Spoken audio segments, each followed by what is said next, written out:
Hey guys, so in today's class or in today's video lecture, we are going to learn how to write a formal letter. Now, a formal letter is written to people that you don't know really well. Okay, so let me give you an example. Let's say I'm your friend and you're writing a letter to me. Would you write me a formal letter or an informal letter? Well, in this case, you would write me an informal letter because since I mentioned I'm your friend, you know me pretty well, right? So, to whom do we write a formal letter? We write a formal letter to those who we don't know really well. So, formal letters are basically letters that are written for professional purposes and they are written to people whom you don't know at all or really well. Okay, so if I want to write a letter to the police commissioner of my area, then I would write a formal letter to him. Why would I write a formal letter? Because the purpose of the letter is probably to complain about something or bring to his notice about some some illegal activities happening in the area or something like that. So the purpose of writing the letter is strictly professional. There is, it can either be a complaint or it can either be a request for something. So these formal letters are written to people that you don't know really well and they have a very professional purpose. Okay, so I have taken an example of a letter that has come in the past question paper, and with the help of this letter, we are going to understand the format and the structure of a formal letter. So the topic is write a letter to the editor of a daily about the random cutting of trees in your locality. So here I am writing to the editor of a newspaper, that is a daily newspaper, let's say the Times of India in this case. And what am I writing this letter for? I am writing this letter so that they could do something about the random cutting of trees in my locality. So when you write, it's very important to understand one thing, students. When you write the letter to the editor of a newspaper or a magazine, they can't really solve your problem. So here my problem is there is random cutting of trees happening in my locality. So the editor of the newspaper can't do anything. He can just publish the letter in the newspaper and probably bring to the notice of the officials that such a thing is happening in the vicinity, so that they stop doing it or they inquire about such mishappenings. So I just want you to know, when we write to the editor of a newspaper, so the purpose of writing a formal letter, in this case, the purpose of writing the letter to an editor is just to highlight the problem. Okay, the editor can't really do anything about it because he does not work with the government. He can just print it in the newspaper so that something can be done about it. Probably the officials or the government authority can notice it. So let's start by writing this letter. And again, why are we writing this letter? We are writing this letter, very important to understand. If you understand the purpose of the letter, then I think half the work is done. So the purpose of this letter is to make people aware about the random cutting of trees that is happening in your locality. So this is how we start the letter. We start the letter by writing the sender's address, that is your address, on the right hand side of the page. So one more thing, I want you to know something. There is no standard way of or standard format of a formal letter, and I say that because different boards and different schools follow different rules when it comes to formal letters. Now in this particular letter, I have written the sender's address to the right and the receiver's address to the left. Some schools also follow this format wherein they write the sender's address, the receiver's address, everything to the left. Now, in this case, for this particular video lecture, I have written, I'm just going to repeat it again because I do not want you guys to get confused here. I'm going to write the sender's address, that is, you are the sender, right? So your address should be in the right hand side, and the receiver's address, the person who is going to receive and read this letter and probably do something about this letter, that person's address is on the left hand side. So I have just done I have just followed this format for this particular video lecture, but I want you to understand that different boards and different schools or even different teachers follow different formats. So I think it's better to get the format clarified according to your school or your teacher. So just one tip, guys, I want you to probably ask your teacher whenever you all are learning about letter writing in class. You all will be able to identify what format your school or your board follows. But for this lecture, it is sender's address in the right and the receiver's address in the left. So I'm going to start with the sender's address. So this is my address and I have written A4. So this is my wing, the wing of the building wing, and this is my flat number, and then this is the name of my building, Lord Gaurav. Then just how you write your address, the name of the road that you live on, LBS mark, and then the name of the area that you live in, Vikhroli West. You can follow that with the pin code, your city name and the pin code of your area. And this is my address, that is the sender's address. Also, now again, since I'm just going to keep on repeating this throughout the video lecture, because I think it's very important for you guys to understand that different boards follow different rules when it comes to the format of a formal letter.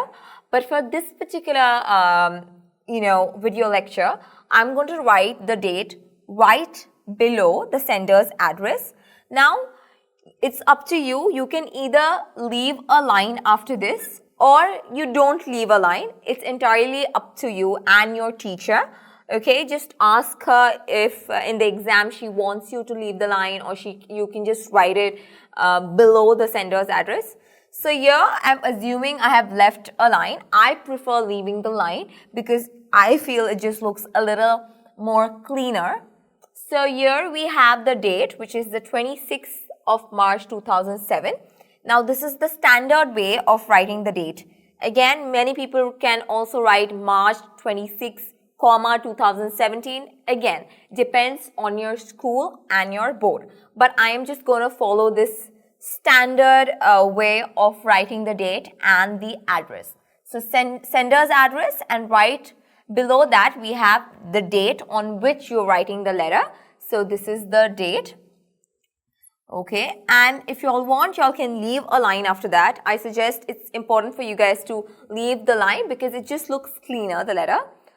Or you all can start on the next line itself. Entirely, the decision is yours. You all are the decision makers here. Just make sure that whatever you do, you all stick to this format. Sender's address, date, receiver's address. Just stick to that format. Sticking to that grid is very important. If you all write it on the left, I do not have any problem with it as a teacher.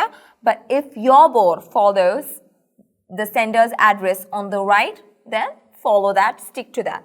So the next thing that I'm going to write is going to be the receiver's address. So you all can start with 2, and then we have the receiver's address here. We write 2 because that is the person that we are writing to.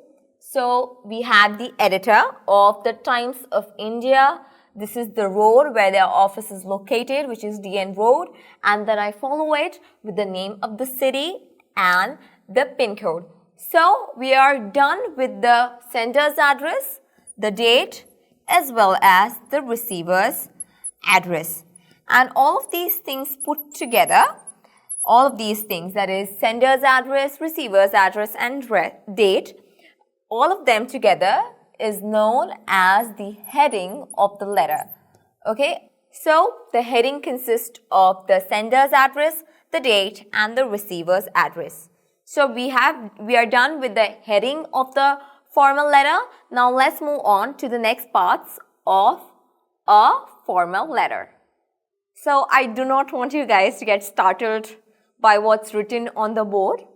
I just wanted to write the entire letter as a whole so that you'll understand the format. So we have looked at the heading of the letter that consists of the sender's address, the receiver's address, also the date right below the sender's address. Now the next thing that we do is you leave a line and then you write the subject. The subject of a letter, of a formal letter, is basically a one short sentence about the purpose of the letter. So this right here, what is the letter about? What is the purpose of this letter? We are writing this letter to complain about the cutting of trees. So is the purpose in one short sentence. It's not supposed to be too long. It's just supposed to be a short sentence about the purpose. You know, why are we writing this letter? So that, take an example, okay? I am the editor of Times of India. I have received your letter and I'm taking a look at it. So when I read the subject, that kind of gives me an idea as to what the letter is about. And that's very important, right? Yes. So that's with the subject. A subject is basically a one short sentence about the purpose of your letter. Now some students like underlining the subject with pencil. Now it's entirely up to you and your teacher and your school as to what format you guys follow. I have been repeatedly saying this. I have been just following a standard format of a formal letter, but it may change according to your school or your board. So please get it clarified with your teacher. So I am done writing the subject, after which I leave a line and then I write, Sir. This is my opening salutation. You all can also write respected sir. Alright, so this is my opening salutation. I have just written sir here, after which I have just put the comma, but you all can also add respected sir or respected madam. So if you know the gender of the person whom you are writing to, then you can write sir or madam.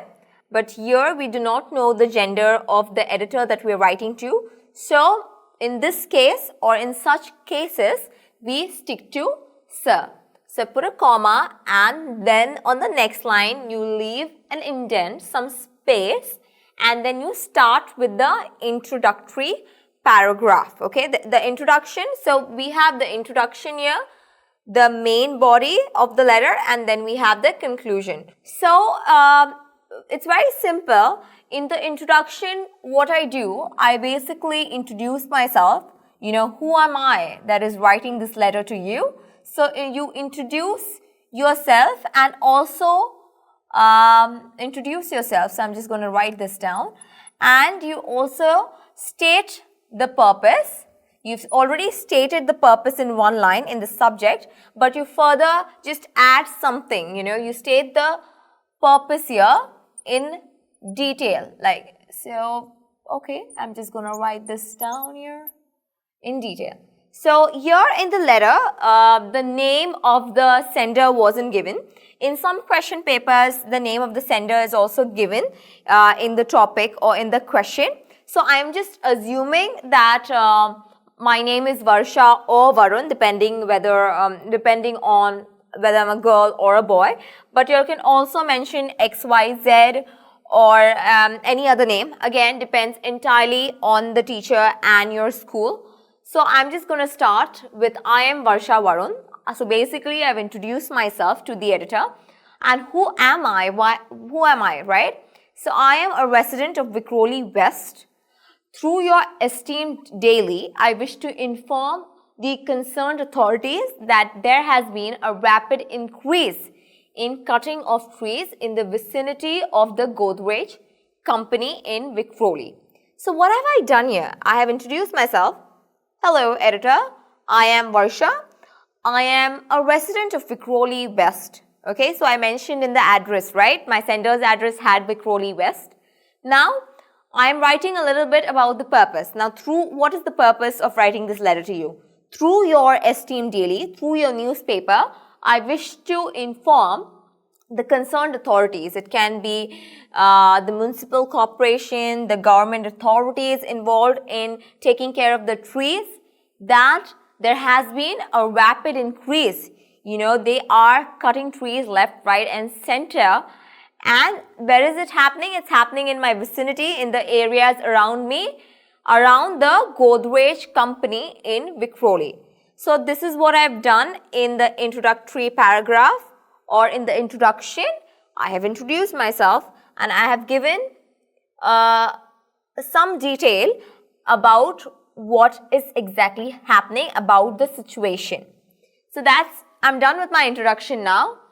The second thing, this is the body of my formal letter, and what I do in the body of the formal letter is that I basically validate. This is the key word here. I validate my introductory paragraph or my subject with facts. I go into the details now. So what I've written here is the green belt in this area is a relief to the eyes of those who continuously see the concrete jungle in the neighborhood. Cutting of the trees results in ecological imbalance and also results in global warming. So what I've done here, I have said that there has been a rapid increase in the cutting of trees in Vikhroli. I've stated that in my introduction. Now, in the body of my paragraph, I'm going to say that why are trees important? Firstly, there is a green belt. There are many trees in Vikhroli, and that is a relief to my eyes, because since we stay in Mumbai, it's a concrete jungle, right? Mumbai is known as the concrete jungle because there are so many buildings here. But that green patch, that green belt of Vikhroli where I stay is a relief to my eyes.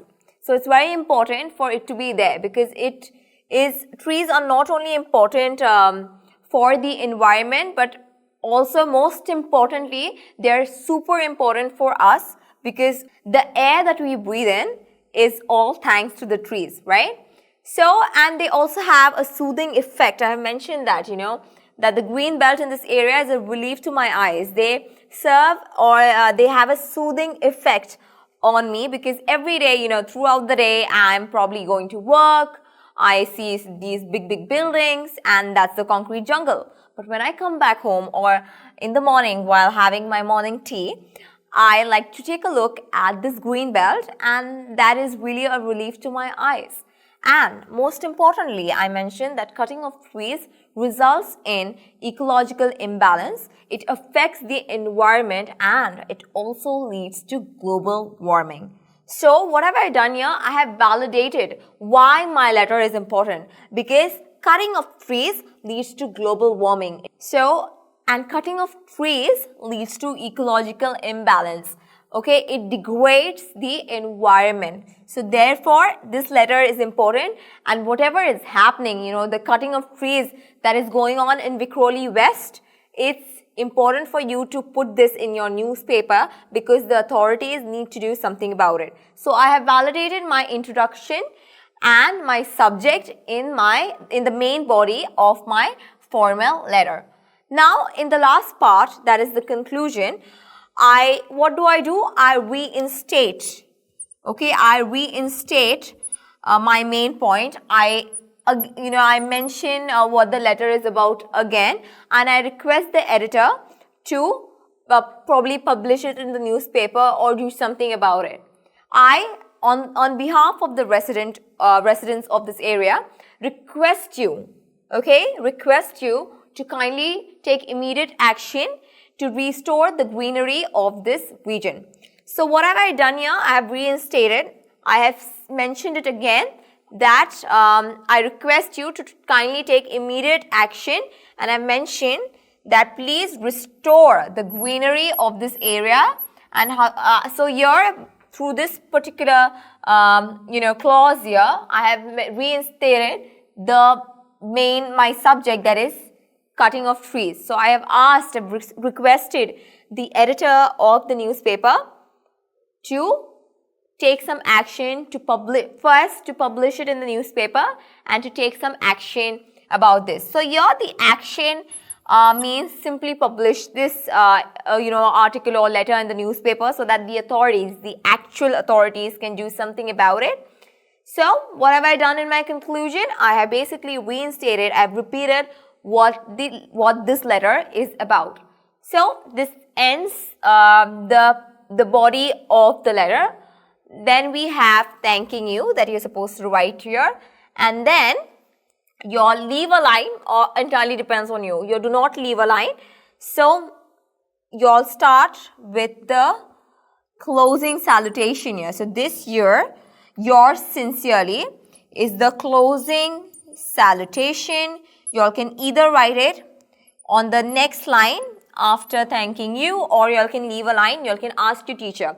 I think there is no need to leave a line, but again, like I said, depends on your school and your board.